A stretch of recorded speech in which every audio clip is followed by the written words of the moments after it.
Hallo vom Campus.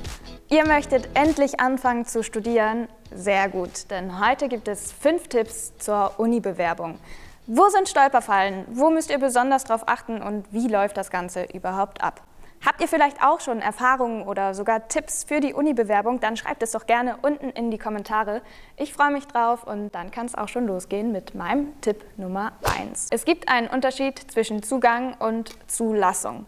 Der Zugang prüft, wer die Aufnahmebedingungen für den jeweiligen Studiengang erfüllt. Meistens reicht da das normale Abitur oder ein vergleichbarer Abschluss. Manchmal benötigt ihr aber zum Beispiel noch ein vorbereitendes Praktikum oder bestimmte Sprachkenntnisse. Ist der Studiengang für genau dieses Bewerbungsverfahren zulassungsfrei, dann bekommt ihr auch auf jeden Fall einen Platz, wenn ihr die Zugangsvoraussetzungen erfüllt. Ist der Studiengang allerdings zulassungsbeschränkt, kommt nach der Zugangsprüfung das Zulassungsverfahren. Das bedeutet, es gibt erfahrungsgemäß mehr Bewerbungen, als Studienplätze zur Verfügung stehen. Jetzt wird grob gesagt ausgewählt, wer von den ganzen Bewerberinnen und Bewerbern auch von Uniseite tatsächlich anfangen darf zu studieren. Und Leuphana Goal, hier zählen nicht nur die Noten, sondern ihr könnt zum Beispiel auch mit persönlichem Engagement punkten. Kommen wir zu Tipp Nummer 2. Die Online-Bewerbung ist nicht immer gleich eine Online-Bewerbung. Meist ist sie zwar der erste Schritt, danach müsst ihr aber das Formular ausdrucken und zusammen mit den angeforderten Dokumenten postalisch zur Uni schicken. So ist das zum Beispiel auch hier an der Leuphana. Achtet da unbedingt darauf, dass ihr auch den Versand einplant und eine Adresse angebt, unter der ihr auch zu erreichen seid oder gegebenenfalls jemand, der euch erreichen kann. Manche Unis haben sich auch mit anderen Unis zusammengeschlossen und ein gemeinsames Bewerbungsportal eingerichtet. Hier müsst ihr gegebenenfalls darauf achten, dass es manchmal eine beschränkte Anzahl an Studiengängen gibt, bei denen ihr euch gleichzeitig bewerben könnt. Die Unis stellen somit sicher, dass sie die Plätze auch an die Bewerberinnen und Bewerber vergeben, die wirklich ihr Studium dort beginnen möchten. Achtung, auch bei Mehrfachbewerbungen an ein und derselben Uni. Hier zählt meistens nur eure zuletzt eingegangene Bewerbung. Und wie sieht es mit dem Inhalt der Bewerbungen aus? Darum geht es im Tipp Nummer 3. Informiert euch ruhig vorher, welche Angaben ihr alle machen müsst und welche Dokumente ihr dafür benötigt. Meist braucht man zum Beispiel das Datum und den Landkreis eures Erwerbs des Abschlusszeugnisses. Naja, und ganz ehrlich, ich wusste das Datum zum Beispiel nicht auswendig und in den meisten Webseiten sind auch Zeitsperren eingerichtet. Das bedeutet, wenn ihr dann zum Beispiel 30 Minuten mal ein Dokument suchen geht und dann wieder zurückkommt, dann kann es sein, dass die Bewerbung abgebrochen wurde und ihr von vorne anfangen müsst.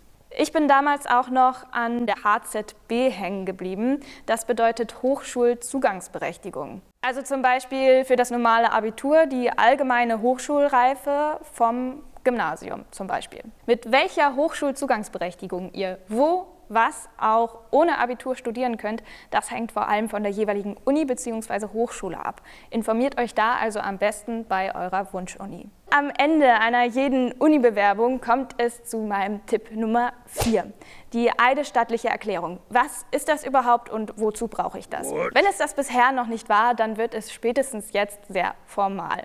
Aber keine Angst, die eidesstattliche Erklärung klingt schlimmer, als sie ist. Ihr unterschreibt dabei, dass ihr alle Angaben, die ihr für die Bewerbung gemacht habt, richtig und gewissenhaft ausgefüllt habt. Falls ihr Falschaussagen macht, dann macht ihr euch strafbar. Es geht hier nicht um Tippfehler oder so, sondern wirklich um willentliche Täuschungsversuche. Die Unterschrift auf der eidesstattlichen Erklärung ist unbedingt notwendig, damit eure Bewerbung auch berücksichtigt werden kann. Außerdem begegnet ihr der eidesstattlichen Erklärung im Laufe des Studiums immer wieder, zum Beispiel bei Hausarbeiten. Und deshalb finde ich es ganz praktisch, dass man die bei der Bewerbung schon mal kennenlernt. Kommen wir nun zum allumfassenden und meiner Meinung nach wichtigsten Tipp Nummer 5, und zwar haltet die Fristen ein.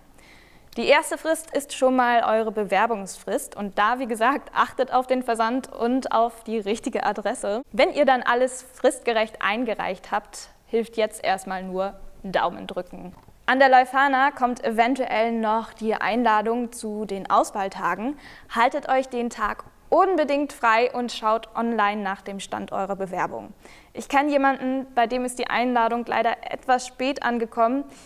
Wenn ihr online immer nachschaut und gegebenenfalls nachfragt, dann seid ihr auf jeden Fall auf der sicheren Seite. Generell, wenn irgendetwas unklar ist, fragt immer nach, weil es geht da um eure Zukunft. Ihr habt die Zulassung oder auch mehrere Zulassungen erhalten.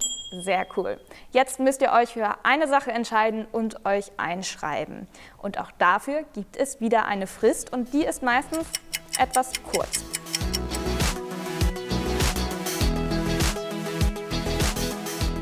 So, das waren meine 5 Tipps für die Uni-Bewerbung. Ich hoffe, ihr seid sowieso top vorbereitet. Und wenn ihr noch Fragen habt, wie gesagt, fragt immer gerne bei der Uni nach. Es geht um eure Zukunft. Falls ihr noch gar nicht wisst, was ihr überhaupt studieren möchtet, schaut doch gerne mal beim Video zur Studienwahl vorbei. Oder falls ihr irgendwelche Anregungen oder Themenvorschläge habt, schreibt es gerne unten in die Kommentare und sowieso auch eure Tipps zu Uni-Bewerbungen. Ich freue mich drauf und sage bis zum nächsten Mal. Tschüss!